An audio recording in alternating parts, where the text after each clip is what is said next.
face is upset when Sean Payton starts talking confident. No, so here's the thing. That is like the narrative about me, but it should be noted that last year on this very show, right around this time of the year, I said my favorite bet of last year's NFL season was the Broncos over. Because they were set at 5.5. I thought they could be a decent team. I thought they'd be better without Russ. And even though I wasn't a Bo Nix guy, I thought he could have a Mac Jones. More of an anti-Russ pick. And that I thought Bo Nix could have a Mac Jones-esque rookie season. And I was right across the board. Better than Mac. But it was very similar. Pro Bowl, made the NFL top 100, made the playoffs, and they're all about to probably come back down to earth. But here's the thing. The Broncos have now gone from way undervalued last year to cartoonishly overvalued, to where Sean Payton is saying that this team is better than the majority of his Drew Brees Saints teams. Because he coached more than 12 years with Drew Brees and the Saints, and he said there's only 6 he thought that could make the Super Bowl. Yeah. That's ridiculous. I understand that they have an excellent defense. There is no denying they have an excellent defense. But there are 2 facts that people need to work into their Broncos math before they start picking a team that has not won a playoff game since they won the Super Bowl to get to the Super Bowl or win the AFC West. And the first one is this. That great defense last year, here's the quarterbacks they beat. And what you're going to notice about most of them is they no longer have jobs. So Baker does and Rodgers does. Gardner's not a starter. Rattler's not a starter. Bryce is. Kirk Cousins not a starter. Jameis not a starter. Anthony Richardson maybe not a starter. Carson Wentz not a starter. That's everyone. That's not like some of the quarterbacks they beat. That's every quarterback they beat. And here's the other thing. They played 7 games last year against AFC playoff teams and Cincinnati. Pittsburgh, Chargers, Kansas City, Baltimore, Buffalo. Cincinnati was in the fight with them. They were 0-7. The one win they got was the Chiefs' backups. So I do not think this team all of a sudden, Greg, is a Super Bowl contender. I think that's ridiculous. Look, I agree. I don't think they're a Super Bowl contender. I don't mind Sean Payton saying that to his team. I don't think you say that in the press. If it's the first meeting of the season, he told his team that at their first meeting, then, you're talking about, look, guys, of course, we want to win the division, but we're capable of more than that. Yeah. With the talent we have in this room, we can win the Super Bowl. That's fine. That's motivation. But to say it in the press after, as you said, they made the playoffs once in the last 10 years. They got blasted by the team that wasn't even the best in the AFC in the playoffs. The stats you just brought up. And my concern, Greg, with them, the defense, I think, is going to be very good. They added Dre Greenlaw. They added Hufanga. I think they're going to be good defensively. My question is, and last year they scored 25 points again. Do they have the weapons? Right, but without weapons last year. But I don't think they got great receivers. You got Cortland Sutton, Marvin Mims. We'll see if the rookie, they like him, R.J. Harvey, the running back, what he does. But none of their skill position players really impress or excite me. And I think that is their biggest weakness, particularly when you're talking about going to the level of Payton. I'm going to let Greg go. This has been so hard for me just to sit here and not talk. But this is literally just like, I haven't watched the Broncos play, so I'm just going to just say whatever feels like I should say. Like, again, even talking about they haven't done something in the last 10 years. Please tell me, what does 2019 have to do with this team? What is 2020, 2021, 2022? What are we saying? If Sean Payton was there the whole time, if Bo Nix was there for the whole time, I can understand. But in year 1 with Sean Payton and Bo Nix, they make the playoffs for the first time in a decade. Immediately. And they played, again, that playoff game, we love to just explain away. And I've already done a deep dive into that playoff game. But this just drives me insane. I mean, it's really I'm losing my mind here. And then we want to go through all the quarterbacks that they beat. And I already did that in a previous video where I was like, okay, well, let's look at the Chiefs. Let's look at the Eagles. Let's look at these other teams. And you can see that the vast majority of wins are against these bad teams. And again, it's just hilarious that when, again, a team when the Kansas City Chiefs beat backup quarterbacks like Gardner Minshew and Aiden O'Connell, and when they beat quarterbacks like Kirk Cousins, it's, oh, the Chiefs, they're the greatest team in the history of the universe. How dare you say otherwise? But when the Broncos do it, it's like, well, look who they beat. Not that good. And like, look at the games and how they were played. Okay, like it's not just always about the bottom line outcome. Okay, the way how the Broncos played against the Chiefs on the road with the rookie quarterback was awesome. The way how the Broncos played the Cincinnati Bengals, especially with Bo Nix, was awesome. I don't care what the outcome ended up being. I don't care what the stats even showed. I watched the game with my own eyes. I actually watched the games, every single play. And that's how I drew my conclusions. And then I looked to the stats, and then I looked to some of these other narratives and the bigger talking points, like, oh, look at the quarterbacks who they played. Like, all of that stuff can be relevant. But it's only relevant on a foundation of, I watched the games, I watched the season unfold. Now let's add some of this other type stuff. Is this other stuff also an indicator of what I'm seeing? Yes or no? And that's why I love, I will never be able to find the clip. But Greg Cosell said this, where he's like, I only look at stats to see if they confirm what I'm seeing with my eyes. And a lot of times when we start to point out some of these other narrative things, it's really kind of like, right, let me kind of reach a conclusion of what I see with my eyes, and then see what some of these other extra things, and see kind of how they can sculpt a bigger narrative, or maybe they poke holes in what you're seeing with your eyes, and you're kind of like, let me kind of go back here and look at this again. And I think that's fair to do, because there's times where we'll say like, oh, this defense is great, and you're like, yeah, they were great because they didn't give up a lot of points per game, but like, when they played four awesome teams, they weren't great. Like, look at how these teams tore them up. Or in big important plays, or in an important stretch in the fourth quarter, they couldn't get a stop, they couldn't do X, they couldn't do Y. So you're like, yeah, they were a good defense, but does their stats really show them to be that great? Like, but that's why you got to actually watch the games and see kind of what's unfolding here. But like, imagine having the audacity to be like, I am better at evaluating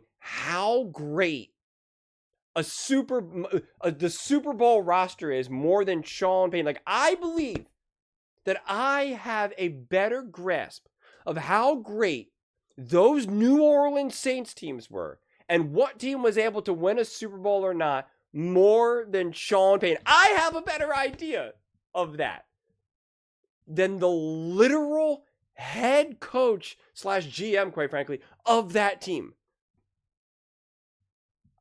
I don't even know what to say to that. I really don't. I'm like, it's breathtaking. It's kind of breathtaking. Let's see what Greg has to say. So, number one, he has to say things like this. Like, I've been in, before I even continue on, I was with the Green Bay Packers. Obviously, it was Super Bowl or bust almost every year. And then I went to the Minnesota Vikings, and you know what I heard initially? You got to beat the Packers. I didn't want to hear that, because that allowed me to be of the mindset that, wait, is that the standard? Right. Is that what we're trying to do, beat the Packers? That's a given.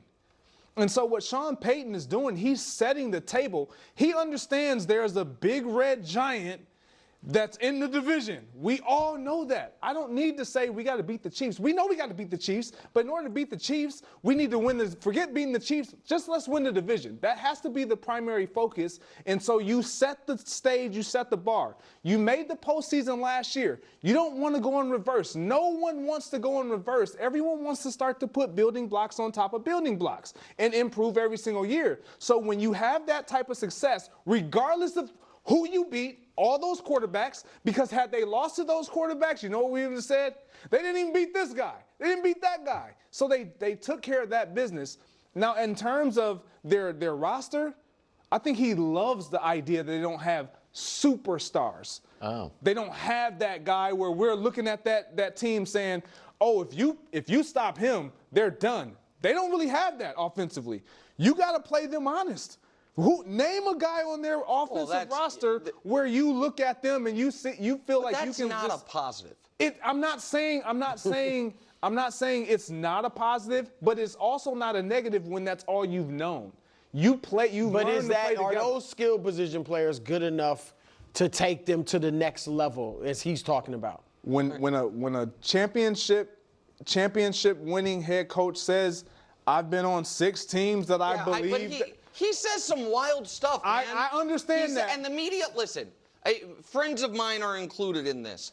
The media loves Sean Payton. Everybody loves Sean Payton, and that's fine. So he gets a pretty wide berth on stuff other coaches be criticized for. The last time I heard Sean Payton talking like this before a season, it was about what a clown show they were under Nat Hackett. And then within 2 weeks, they were having 70 dropped on them.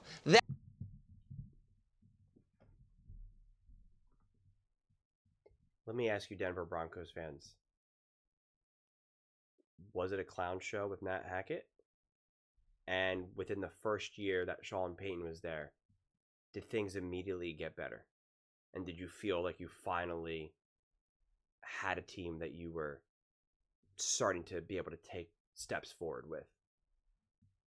Has Sean Payton's actions, coaching decisions, GM decisions, have they immediately made this team better? Was getting Russ out the door the right move? Was drafting Bo Nix the right move?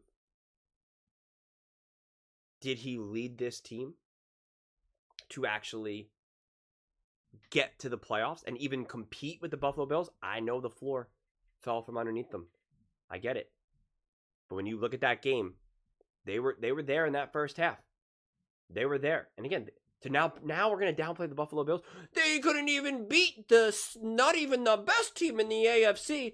Oh, okay, because now we're just going to downplay who Josh Allen is and the Buffalo Bills at home with a rookie quarterback on the road.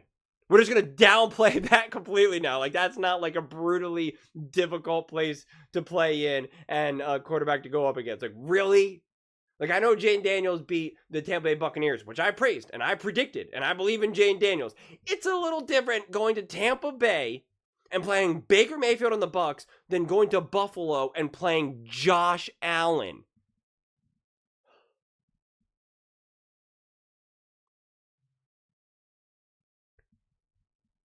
I mean, CJ Stroud got to play Joe Flacco and the Cleveland Browns at home.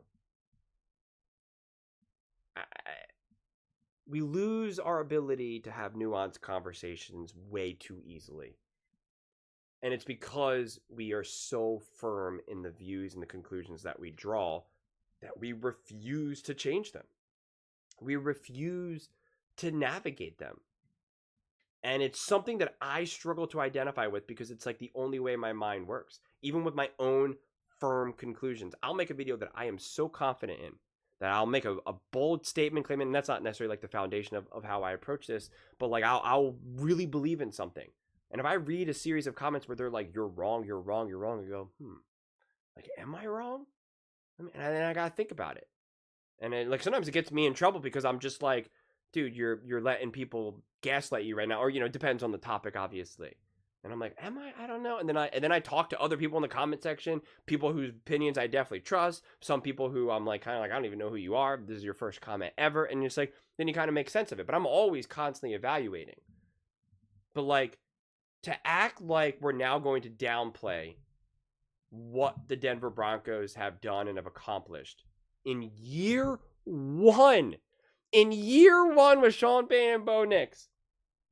And now we're going to downplay what they could potentially do in terms of like moving forward. Their defense got even better. Bo Nix should be even better. And then, right, we're going to like, he's like Mac Jones.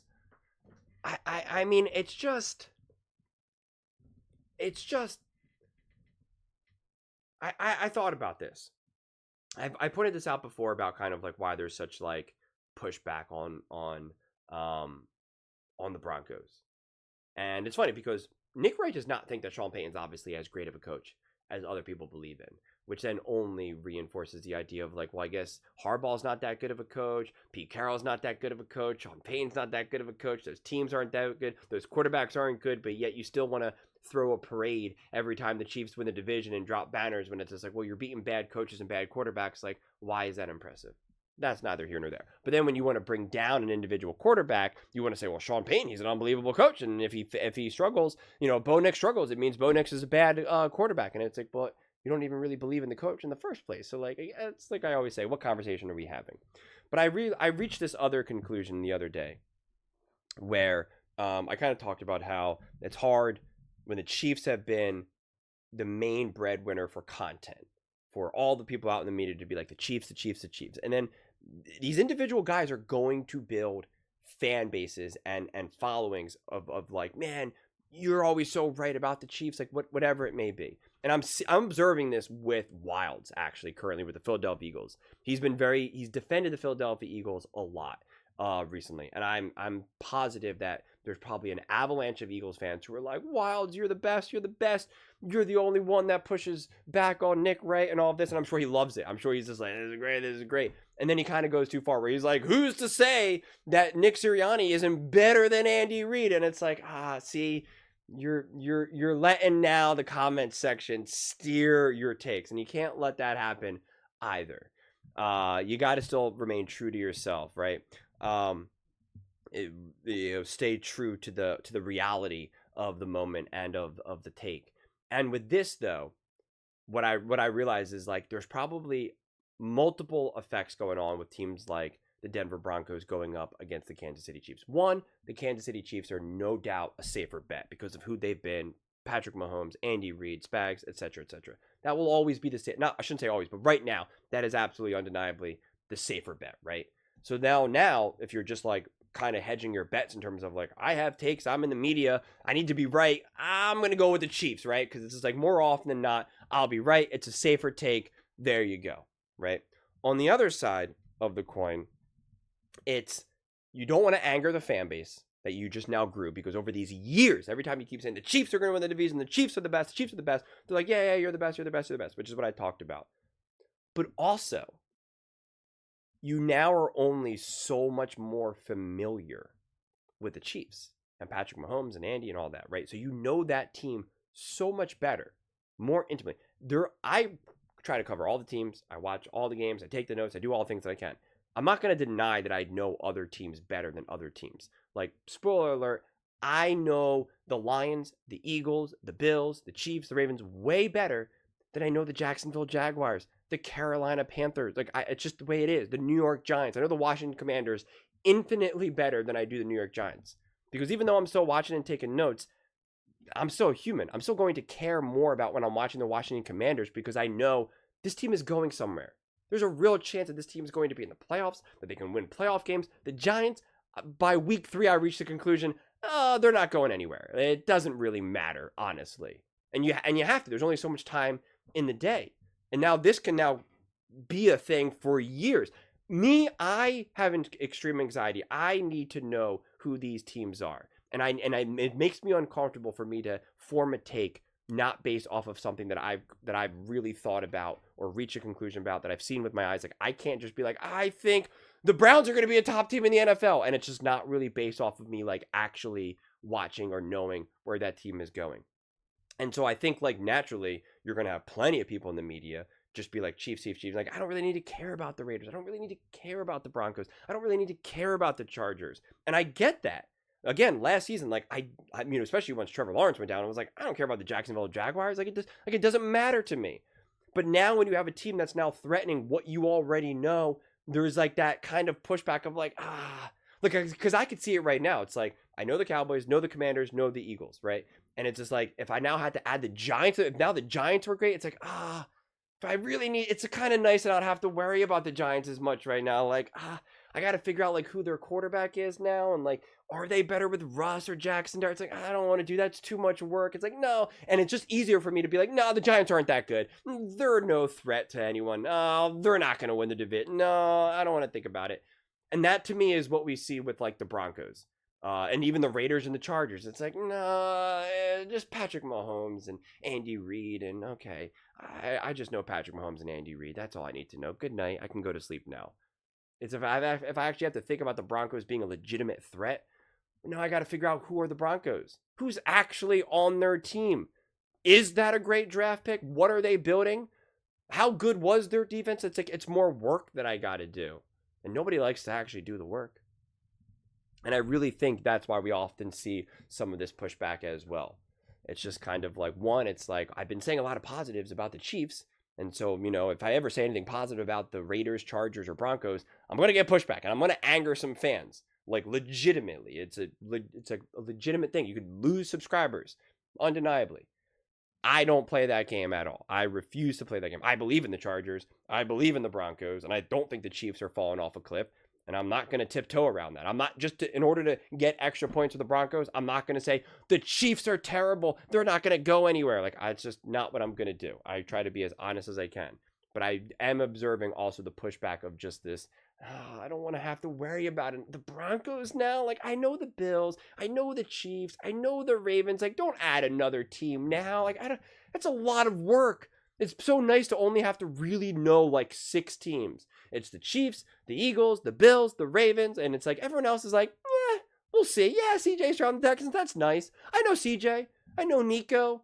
I know those, but like they're not really going to be a Super Bowl threat. And when they become a Super Bowl threat, I'll start to watch those games a little bit more closely. And rather than have them on the broadcast where you have like 6 games at once, like I'll slide them over on the main screen. But people are hesitant to do that. And they push back. And so, it's just like all the evidence shows the Broncos being better and better and better. And yet we want to use a reference of like, well, they haven't won since 2014. And it's just like, what does that have to do with anything? That has nothing to do with anything. That's like when the Kansas City Chiefs with Patrick Mahomes in 2018. And they're like, I think they can win the Super Bowl. And it's like, they haven't won a Super Bowl in 35, whatever. And it's just like, that would have nothing to do with anything. It has nothing to do with anything. They tried to do that same nonsense even with the Philadelphia Eagles in the Super Bowl. Well, remember the last time the Eagles played the Chiefs in the Super Bowl? And it's like, what does 22 have to do with 24? Absolutely nothing. Literally, absolutely, positively nothing. So it's crazy to me. Crazy to me. But this whole clip, it's like that meme of that kid who's like trying not to breathe. I don't know what he's doing. And it's always like, when, I see it a lot for like, when so-and-so says something and you're trying not to tell someone, like, it's just, that's the whole time. That's what I thought. But those are just my thoughts. I'd absolutely love to hear yours. What do you guys think about the Denver Broncos? Do you believe that they are legitimately a Super Bowl contender? Do you believe Bo Nix is just Mac Jones? Let me know in the comments below. I read every single comment, so whether you agree with me or disagree with me, either way, let's get in some discussions. Let's get in some fights. But ultimately, let's just have some fun. And please do consider subscribing. We are building an amazing community here, and absolutely love to see you part of it. I want to build something that we all generally feel connected to. Something that we're really excited to be part of. I think we're on our way to doing it. And please don't forget to give this video a thumbs up, as it really does help the visibility and the algorithm. Thank you so much. See you next time.